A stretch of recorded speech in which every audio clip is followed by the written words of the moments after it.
Queria começar perguntando para o senhor o que fazer para vencer a resistência do interior ao PT e quebrar um monopólio de 20 anos do PSDB no estado de São Paulo. O PT amadureceu muito nos últimos anos. O PT hoje participa de governos de mais de uma centena de cidades do nosso estado de São Paulo, reelegeu prefeitos na cidade do interior como Araçatuba, assume e governa a cidade como Jaú, ou seja, o PT assumiu uma série de governos em cidades grandes e cidades pequenas no interior do estado de São Paulo e com isso amadureceu, viu que não é o dono da verdade, que é importante dialogar com os outros partidos, com os outros segmentos, e a nossa caravana Horizonte Paulista é uma melhor estratégia para consolidar isso.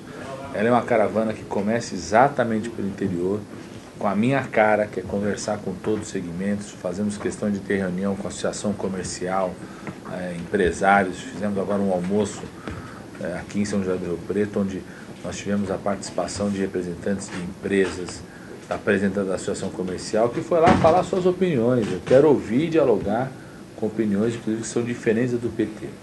O PT está muito amadurecido e está com uma candidatura muito forte exatamente por isso, porque amadureceu ao longo desses anos e é uma pré-candidatura que desde o começo não é uma pré-candidatura só do PT, é uma pré-candidatura que dialoga com os outros segmentos, lideranças locais, religiosas. Cada região do nosso estado de São Paulo conversa com todos aqueles que têm o sentimento que depois de tantos anos o PSDB ficou sem energia para enfrentar os novos desafios que o nosso estado tem pela frente. Sua experiência administrativa mais relevante foi como ministro da Saúde. Como convencer os paulistas de que o senhor está preparado para ser governador do estado? Em primeiro lugar, pela toda a minha história política, né? Eu sou uma pessoa que fiquei durante 7 anos no Ministério da Coordenação Política do presidente Lula, no fronte ali, no dia a dia, da negociação com o Congresso Nacional, da relação com governadores e prefeitos, acompanhando os projetos de todos os estados, todos os municípios. Naquela época, a Prefeitura de São José do Rio Preto precisava muito do governo federal, por projetos para tratamento de esgoto, para obras para drenagem, ou seja, de contenção de enchentes. Eu fui a pessoa que fez toda a relação com a Prefeitura de São José do Rio Preto para trazermos o projeto que garante o risco, né, garante reduzir o risco de enchentes na cidade de São José do Rio Preto. Depois o Minha Casa Minha Vida, que chega a quase 10 mil casas. E nos 3 anos do Ministério da Saúde, não tem ministério mais complexo do que o Ministério da Saúde. Porque o Ministério da Saúde não é responsável diretamente por nenhum hospital, por nenhuma unidade de saúde, mas tem que permanentemente responder e ajudar os municípios e estados a enfrentar esse problema. Eu tive a coragem de fazer no Ministério da Saúde aquilo que nunca tinha sido feito no Ministério da Saúde, que só o Ministério da Saúde poderia fazer. Só o Ministério poderia mandar uma lei para o Congresso Nacional, dialogar com o Congresso Nacional, para trazer médicos de outros países para aqueles bairros onde nós não temos médicos. Só o Ministério da Saúde poderia mudar o programa de vacinação do país para que a gente tenha, ao final dos 3 anos de gestão que fiquei no Ministério da Saúde, tenha alcançado aquela meta que todas as vacinas ofertadas nas clínicas privadas são ofertadas agora na rede pública do SUS. Só o Ministério poderia ter criado uma política de incentivo à indústria, à implantação, tecnologia aqui no Brasil, que permite, por exemplo, que as meninas de 11 a 13 anos tenham a vacina de graça para o HPV. Como só o Estado pode assumir as responsabilidades que precisa assumir para reduzir as cirurgias, para reduzir as filas de cirurgias, para reduzir as filas de exames no nosso estado de São Paulo. Ou seja, o Ministério da Saúde fez aquilo que só o Ministério poderia fazer e, infelizmente, o governo do estado de São Paulo não faz aquilo que só ele pode fazer. Só o Estado pode chegar junto com os municípios, colocar seus hospitais e organizar a saúde no estado de São Paulo de uma forma que a gente reduza as filas de cirurgias e de exames e humanize o atendimento, que é a grande preocupação da população hoje. Então eu estou muito tranquilo e muito preparado com esse amadurecimento que o PT teve ao longo desses anos no estado de São Paulo. O senhor disse que esteve à frente das articulações políticas para grandes obras em Rio Preto, né, como a anti-enchente e o Minha Casa. Qual foi o mérito do prefeito Valdomiro Lopes nessas conquistas? Elaborar os projetos e fazer o esforço para as coisas andarem. O mérito do governo federal foi decisivo, porque Se não tivesse o governo federal, se não tivesse o presidente Lula, naquele primeiro momento, para criar o PAC e criar o Minha Casa Minha Vida, e não tivesse o mérito da presidenta Dilma para dar continuidade ao PAC e colocar características que ela colocou, com ampliação do Minha Casa Minha Vida, ampliação de recursos para drenagem, para redução das enchentes, São José do Rio Preto não teria a possibilidade de ter as obras que teve. Então, a Prefeitura tem um mérito que é fazer o projeto, mas o mérito fundamental foi do governo federal, de colocar o recurso e estar aberto a qualquer projeto de qualquer partido. Resumidamente, qual é o ponto fraco do PSDB hoje? Os 20 anos de governo. O atual governador foi governador ou vice-governador desse estado ao longo desses 20 anos. Perdeu a capacidade de liderar um estado do tamanho do estado de São Paulo, que é um estado dinâmico. Imagina, quanta coisa mudou em São José do Rio Preto nesses 20 anos. Quanto de emprego foi gerado, quantas novas indústrias, o que teve de novos investimentos, o que teve de ampliação, de novas potencialidades da cidade de São José do Rio Preto. São José do Rio Preto há 20 anos não tinha tratamento de esgoto, hoje tem 100%, não tinha obra de enchente, aconteceu. Ou seja, cidade de São José do Rio Preto, a região muda. E o governo do estado de São Paulo, nesses 20 anos do PSDB, foi incapaz de mudar, de acompanhar o dinamismo do nosso estado, a criatividade do nosso estado, fez com que o estado de São Paulo esteja atrás do ritmo dos paulistas. É só a gente ver a crise de água gravíssima que nós temos nesse momento agora, que é fruto da ausência de obras durante 10 anos, de obras estruturantes para ampliar a oferta de água para a região metropolitana da capital e a região metropolitana de Campinas. Então, o PSDB está com a bateria arriada, gastou a pilha, e eles procuram, não encontram mais um recarregador. E São Paulo não admite isso. São Paulo é um estado que não admite a mesmice, o comodismo, não admite não acompanhar o ritmo acelerado de todos nós paulistas. O senhor vê algum ponto positivo no PSDB? Eu sempre digo que tem um projeto, que eu diria que é um projeto muito interessante, que é o projeto Poupa Tempo, que foi um avanço, mas também foi um avanço do século passado, que virou o século e não teve adaptações necessárias para que esse projeto esteja à altura desse século. E diria que o governador Mário Covas teve uma coragem muito importante no começo da gestão dele, em 94, que foi fazer o ajuste fiscal do Estado, ou seja, preparou o Estado de São Paulo para ter capacidade de investir. Só que o atual governador perdeu velocidade, perdeu dinamismo para executar essas obras. Um exemplo disso é a Sabesp. A Sabesp, por esse preparo, chegou a lucrar 2 bilhões de reais. Esses 2 bilhões de reais deveriam estar sendo investidos em obras para reduzir a dependência que nós temos em relação ao sistema Cantareira. Não investiu nas obras, passou a faltar água na cidade de São Paulo, na região metropolitana da capital e na região metropolitana de Campinas. A Sabesp teve que criar um bônus, para tentar um esforço de economia de água. Isso significou 800 milhões de reais para custeio, reduziu a capacidade dela de investimento, reduziu as ações na Bolsa. Teve uma queda de mais de 30% nas ações na Bolsa da Sabesp, ou seja, uma gestão irresponsável em todos os sentidos. Irresponsável com o cidadão, que tem que ter o acesso à água na escola, na sua casa, no trabalho, no seu empreendimento.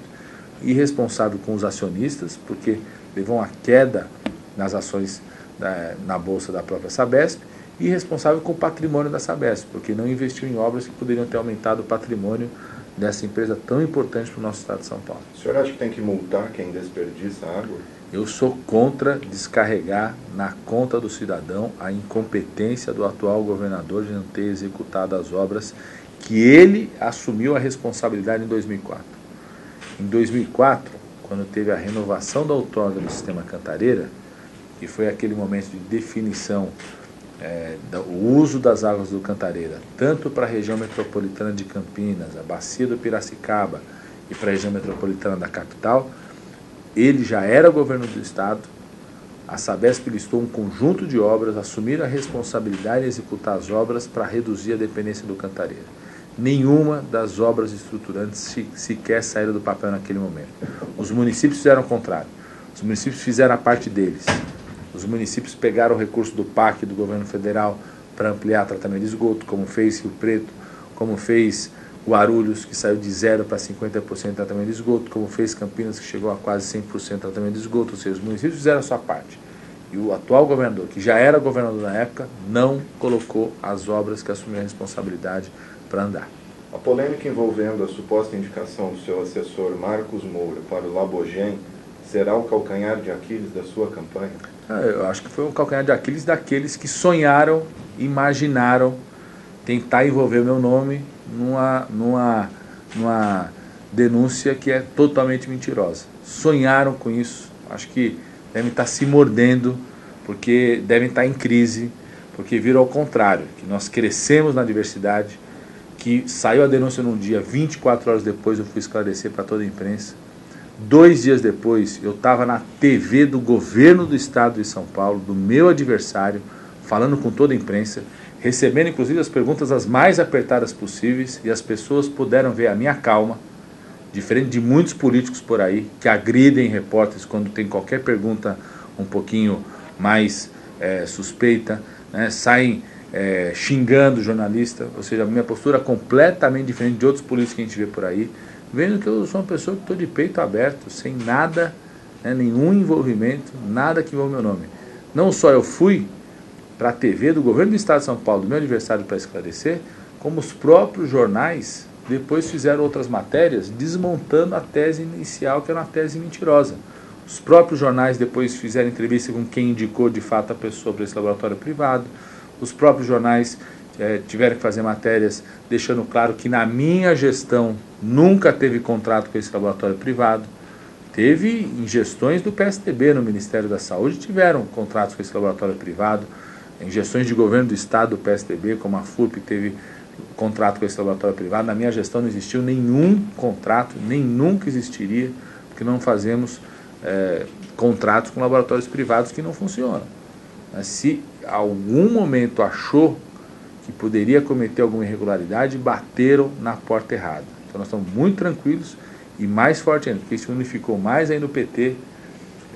Mais gente me conheceu quando viu a minha postura de esclarecer para a imprensa com tranquilidade, com seriedade, muito diferente de senadores, né, de políticos que vão para a imprensa, às vezes, para agredir o repórter quando são cutucados de alguma forma. O senhor acha que a Polícia Federal se precipitou em divulgar aquele relatório? Eu nem sei se foi a Polícia Federal ou não. Eu sei que o que a Polícia Federal tem no seu relatório, em nenhum momento cita o meu nome.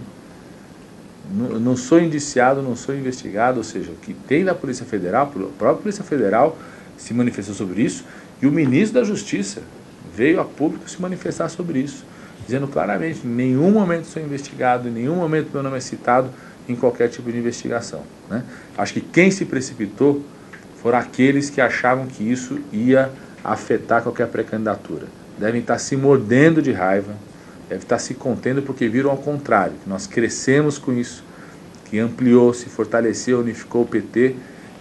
Dia 10 de maio agora, inclusive, mais uma demonstração nós vamos lançar, mostrando a equipe que está preparando programa de governo e propostas para o estado de São Paulo do nosso lado. E qual será a sua principal bandeira de campanha? Será o Mais Médicos? A principal bandeira de campanha é retomar a liderança que só o estado de São Paulo pode ter.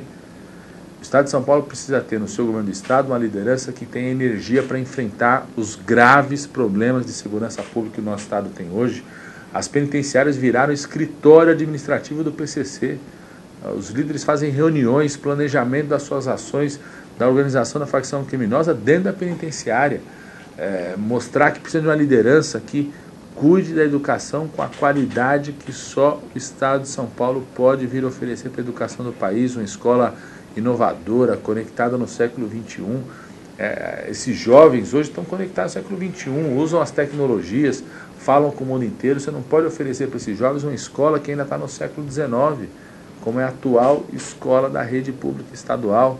Então, a liderança que vai ter o cuidado e a sensibilidade para cuidar da saúde, daquilo que só o estado de São Paulo pode fazer, que é reduzir as filas de cirurgias e de exames. Ou seja, nós queremos retomar a liderança, colocar o governo do estado de São Paulo no ritmo dos paulistas.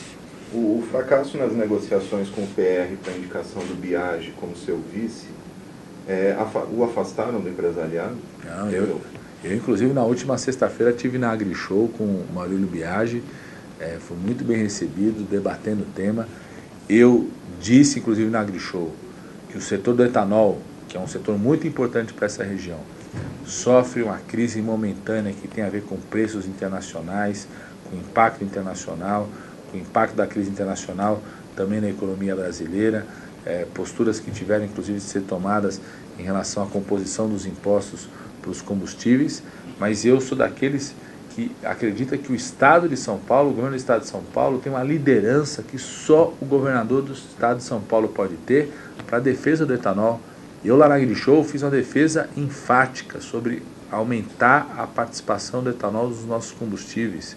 Tem que ser uma solução imediata e para 27,5. Com isso vai aumentar a participação no uso do etanol, né, na composição do combustível, e com isso dá um alívio importante para o setor momentâneo e junto com o setor, que o Estado de São Paulo tem a capacidade e a competência para isso, montar com o setor um projeto forte de participação decisiva do etanol na matriz energética do nosso país, ampliar cada vez mais a alternativa de bioenergia, inclusive que é uma alternativa importante para a sustentabilidade financeira do setor. Eu sou contra a solução Sabesp. A solução padrão Sabesp é aquela, botar na conta do cidadão, aumentar o preço da gasolina agora. Eu sou contra isso. Então, o governo Dilma tem sido acusado por usineiros de ter mudado a política do governo Lula em relação ao setor, né? Eu sou contra a solução Sabesp, que é aumentar o preço da gasolina e quem tem que pagar isso é o consumidor. Eu sou contra isso.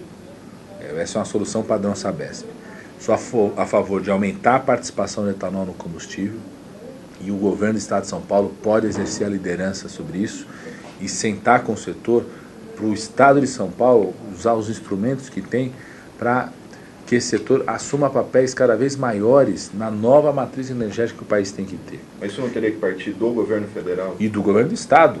O governo do Estado de São Paulo tem um papel, uma liderança que só o governador do Estado de São Paulo pode ter. Eu era ministro da coordenação política do presidente Lula, cansei de ver toda semana, o tema era petróleo, o governador do Rio de Janeiro ia lá pautar o tema, o governador do Espírito Santo ia lá pautar o tema. Parecia que o petróleo estava só, do pré-sal, estava só no Rio de Janeiro e no Espírito Santo.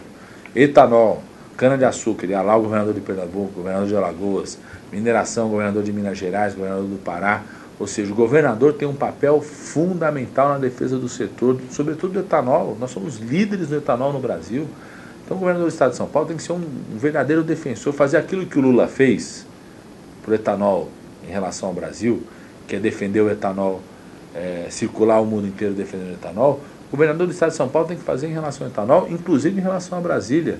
Fazer a defesa enfática que eu estou fazendo de aumentar a participação do etanol no combustível, de você ter regras cada vez mais claras em pactuação com a indústria automobilística, de você desenvolver um motor que seja cada vez mais competitivo com o aumento da participação do etanol. Ou seja, tem mudanças que só o Estado de São Paulo pode ter. Aqui tem a terra para produzir a cana, aqui tem a tradição, aqui tem os melhores produtores, os empresários mais capacitados para isso, aqui tem o principal mercado da indústria automobilística do país e a produção de indústria automobilística no país. Ou seja, está tudo aqui no Estado de São Paulo, tem tudo aqui. E o governo do Estado de São Paulo tem que assumir essa liderança. Nós queremos governar o Estado de São Paulo para defender todos os setores econômicos que são fundamentais para o nosso Estado de São Paulo, exercer a liderança que só o governador do Estado de São Paulo pode exercer. O senhor se compromete a rever tarifas de pedágio entre Rio Preto e São Paulo, se for eleito? Hoje está em R$ 120 uma ida e volta até a capital. O PT é um partido que provou que é um partido que respeita contratos. O PT não vai rasgar nenhum tipo de contrato que tenha sido feito anteriormente, por mais injusto que a gente saiba, ou uma metodologia que a gente não concorda na execução desse contrato. Nós não vamos rasgar nenhum tipo de contrato. O PT mostrou no Brasil, quando o presidente Lula assumiu, a presidenta Dilma deu continuidade a isso, a manter e respeitar os contratos estabelecidos. Agora, não é possível o Estado de São Paulo ter como única forma de transporte as rodovias com pedágios tão elevados. Nós precisamos continuar ampliando rodovias, facilitar o acesso das cidades às rodovias. São José do Rio Preto precisa ter acessos mais fáceis, o conjunto das cidades da região, às rodovias, para reduzir o custo de quem mora nas grandes cidades, de quem circula de uma cidade para outra. Precisamos ampliar as vicinais que temos, duplicar as estradas menores que temos e investir em outras formas de transporte. Nós precisamos investir cada vez mais em hidrovias. Eu, nessa caravana, visitando a Barra Bonita, visitando as reclusas em Barra Bonita, a gente deixou claro e explícito que as grandes obras de barragens ou eclusas em toda a hidrovia Tietê-Paraná, todas elas foram realizadas antes do atual governador ser governador desse estado de São Paulo, ou seja, de lá para cá não se investiu o que deveria estar sendo investido nas hidrovias e em outras formas de transporte no nosso estado de São Paulo. Como o senhor analisa a indicação do Covas Neto para investigar os contratos do avô? Aí eu diria assim, que não cabe a mim analisar a indicação que um outro partido faça, que a base faça. Agora, o estado de São Paulo, o povo de São Paulo tinha expectativa, em primeiro lugar, que o governo do estado de São Paulo quisesse de fato apurar as coisas. Existe uma diferença gritante entre a postura do governo federal e a postura do governo do estado de São Paulo. É uma distância quase abismal, é uma grande distância. No caso do governo federal, quem começa a apuração é o governo federal, é a Polícia Federal do governo federal, é a CGU, que faz o mecanismo de apuração, enfrenta a CPI quando tem que enfrentar, monta, faz todos os mecanismos de apuração quando são necessários, e quando as pessoas são nominadas, são indiciadas, são diretamente afastadas, e tem pessoas que foram condenadas pela justiça por ministros do STF indicados pelo próprio governo federal. O governo do estado de São Paulo aqui, o escândalo de corrupção do metrô só começou qualquer tipo de apuração porque as autoridades internacionais que apuraram, a Polícia Federal do governo federal que apurou, o Ministério Público Federal que apurou, o CAD, que é do governo federal, que apurou. E as pessoas nominadas pelo Ministério Público Federal, várias delas hoje são secretários do governo do estado, sequer foram afastados. Ou seja, mostra claramente a falta de disposição do atual governador em apurar as coisas que precisam ser apuradas. Isso é mais um episódio que mostra a falta de disposição e vontade de apurar. Isso só quem perde é o nosso estado de São Paulo, que há 15 anos vê um escândalo de corrupção, como é o escândalo de corrupção no metrô, que não teve qualquer tipo de apuração real por parte do governo do estado, só veio à tona por conta de autoridades internacionais, a Polícia Federal e o CAD, que são do governo federal. As seguintes quedas nas intenções de voto da presidente preocupam o PT? Eu estou muito tranquilo e muito otimista em relação à reeleição da presidenta Dilma. Ela vai ter uma aliança muito forte, vai ter tempo no seu programa de TV para explicar tudo o que fez, vai poder mostrar, por exemplo, o programa Mais Médicos. Muita gente que tem acesso a médico no estalar de dedos não sabe a mudança que esses médicos estão fazendo nos postos de saúde dos bairros mais pobres, no nosso estado de São Paulo, nas cidades menores, nas bairros das periferias das grandes cidades. Aqui em São José do Rio Preto já chegaram 5, vão chegar mais 3 médicos. Aqui em São José do Rio Preto, que tem faculdade de medicina, que tem estrutura, mas que precisou de um programa como esse para garantir a presença de médico na atenção básica de saúde. O nosso estado de São Paulo é o estado mais rico do país, mas foi exatamente o estado que pediu o maior número de médicos para o programa Mais Médicos. São mais de 2.000 médicos já aqui no estado de São Paulo e que estão fazendo mudanças muito importantes na atenção básica, lá no posto de saúde, onde você resolve 80% dos problemas de saúde. Lá no posto de saúde, com isso reduz as filas nos hospitais e nos pronto-socorros por conta desse programa. Certo. O PT é a favor do financiamento público de campanha, né? Como isso ainda não funciona, o senhor pretende abrir os seus doadores de campanha e torná-los públicos? Não, nós vamos fazer as regras, todas as regras estabelecidas. Aquilo que a lei estabelece, nós vamos cumprir de forma absolutamente aquilo que a lei estabelece. Vamos cumprir as regras do jogo em relação ao financiamento, o partido que organiza toda essa coleta, a captação, e vamos cumprir exatamente as regras estabelecidas. Quem representa mais perigo para a presidente Dilma, o Aécio ou o Eduardo Campos? A presidenta Dilma está segura e tranquila. A postura dela, o momento que ela vai poder apresentar para o país as suas propostas, o que fez, o que representou de continuidade ao presidente Lula, o que fez no seu governo e o que fará pelos próximos anos. Quem tem a força, a competência, a capacidade da presidenta Dilma e a aliança que ela tem, não tem que temer adversário nem escolher adversário. Tem que entrar para ganhar, seja com qual for o adversário, e eu estou muito otimista com isso. O segundo turno é inevitável? Aí são as eleições, todas as eleições presidenciais tiveram, algumas tiveram o primeiro turno, o segundo. Quem quer ganhar o campeonato tem que estar preparado e entrar para ganhar o campeonato. Seja com uma partida, com 2 partidas, vai entrar para ganhar o campeonato e fazer com que o Brasil cresça cada vez mais. Obrigado.